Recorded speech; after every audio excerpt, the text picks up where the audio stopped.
おじいさんのアニメクラブ I absolutely have to talk about Witch Hat Atelier. All my friends in my circle seem to be loving this show. If you haven't seen it, you really ought to do yourself the favor of checking it out.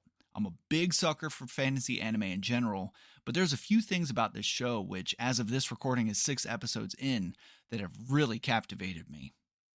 I want to skip over just how beautiful it is visually, and frankly, I think it's stunning, because the thing that really gets me hyped up with this show is the music. Just take a second now and just imagine Star Wars without John Williams' score. You can't. It would not be the same thing.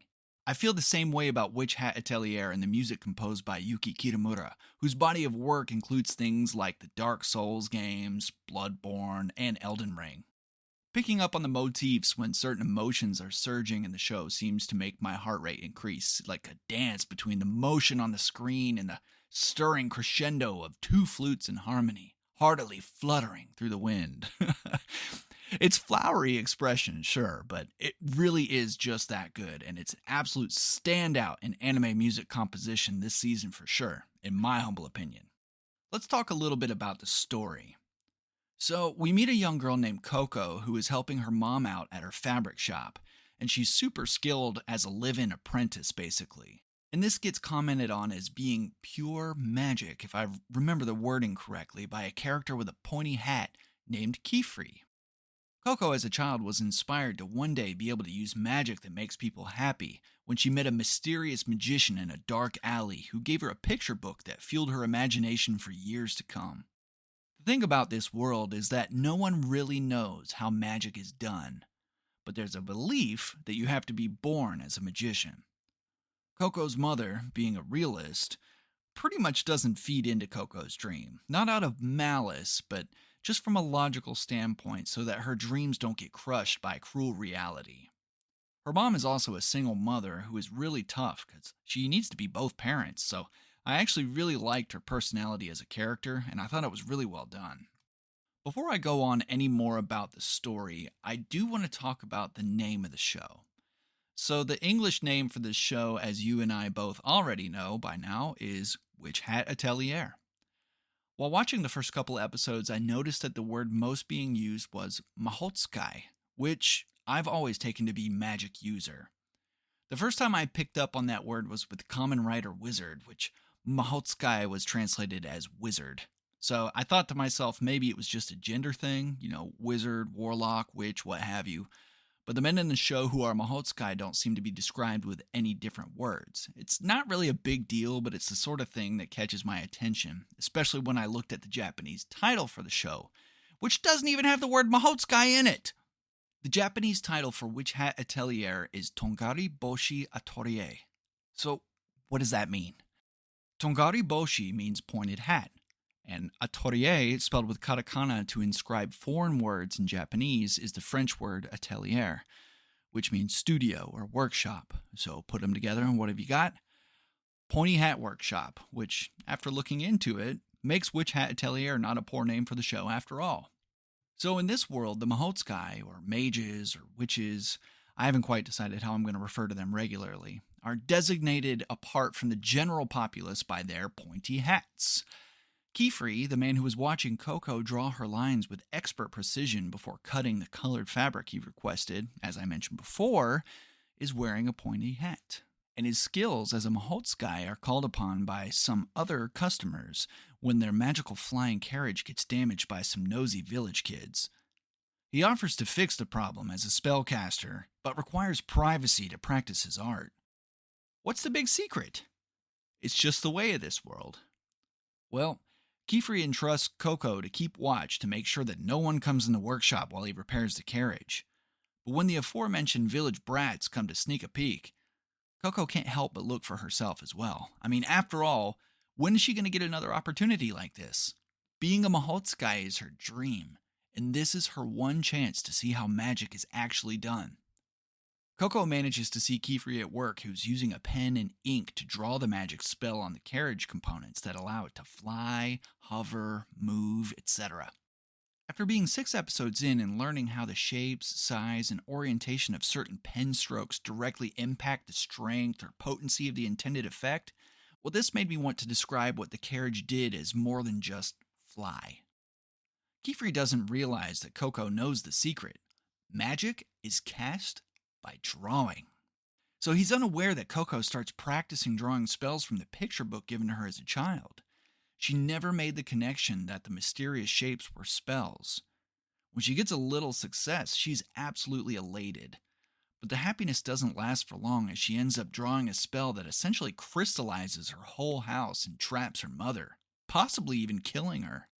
Kiefer manages to save Coco, who unknowingly cast forbidden magic.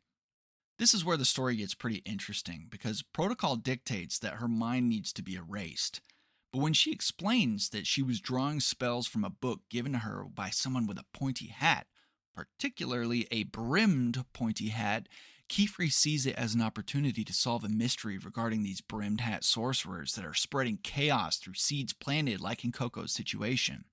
He also seems to be interested in possibly helping Coco save her mother, and even to want her to realize her obsessive dream of becoming a Mahotskai. But I'm not entirely sure that it's not at least partially self-serving. Kiefer is an interesting character because he seems to be a bit of an outlier in the magic world. Maybe troublemaker is a better word to use.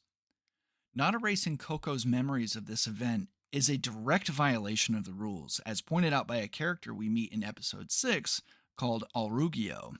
I'll get back to this tsundere here in a minute. But Kiefer also shows a crazy harsh side when he throws a menacing look at a character to get him to comply to a request. It was a complete 180 to his calm and kind nature. I'm very interested in finding out what sort of beef he has with these brimmed Mahotskai, because there's very clearly a story to be told. So, Kiefer takes Coco in as an apprentice at his workshop, and he has 3 other apprentices as well. These girls couldn't be any more different from each other, but they're each great in their own ways. Agate is kind of a big jerk. Tetia is a sweet, outgoing girl, and Riche is a quiet and very capable girl.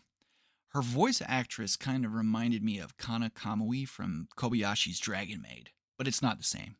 So anyways, there are going to be obvious growing pains, especially considering the girls have heard the rumor that the new apprentice used forbidden magic and possibly killed her mother. I won't recount every little thing that went on from here, but let's just say that there's a trial that Coco went through that was a beautiful presentation of animation and music working hand in hand. And I'm really looking forward to rewatching the episodes when I get the opportunity, hopefully next time in an English dub, because I caught a little bit of it on a YouTube clip and it sounds awesome. I would like to comment on episode 5 because I feel like this is an absolute masterclass in animation. The first half of the episode was par for the course, but y'all, Kiefer versus the dragon. I mean, I just got chills thinking about it. Guys, you absolutely have to watch this show. Bug Films is totally knocking this one out of the park. I'd also like to take some time, hopefully in the future, to take a look at the staff members as far as direction, production, and design, and compare that to their previous work. But that'll have to come at another time. I am very interested in digging into that, however. Now back to that old tsundere Alrugio. Alrugio, it just rolls off the tongue. He seems a bit gruff and cranky. But the fact of the matter is that he has a soft spot for the apprentices, and even Coco, as is becoming more apparent with their interaction in episode 6. He basically has a threatening keep out sign on the door. I think it said that anyone who comes in will be cursed. But he leaves his door cracked open. And after Coco leaves his chamber, he purposely doesn't latch the door again, because it's not like he wants company or anything like that. He's kind of like the dad who doesn't want a cat, but ends up becoming best buds with it when the family brings it home without listening to his protests. And speaking of pets, that leads me to the brush buddy, which is some kind of little fuzzy weasel thing that doesn't have any facial features really besides big old beady eyes that's impossibly cute and fluffy. I jokingly told my wife a couple days ago that the brush buddy was my favorite character in Witch Hat Atelier, but I think it's actually true. So I'll close out this segment by listing my top 5 favorite characters, because frankly I think 3 is too few. First place is Brush Buddy. Second place is the blue-haired apprentice Riche. Third place is Tetia. Fourth place is Alrugio. And fifth place is Kiefer. And I would like to issue a formal challenge to this show to somehow get Agate to break my top 5. I highly doubt it, but I've got a feeling that this really unlikable character has a lot more depth than is currently being let on.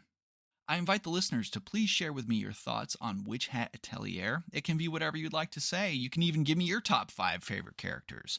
But send those messages to me via email at ogsansanimeclub@gmail.com. おじいさんのアニメクラブ。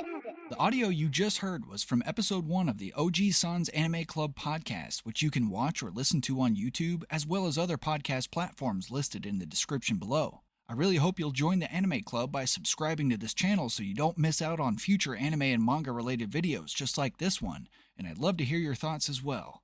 Until next time, see you, Space Cowboy. 楽しいだ。またね。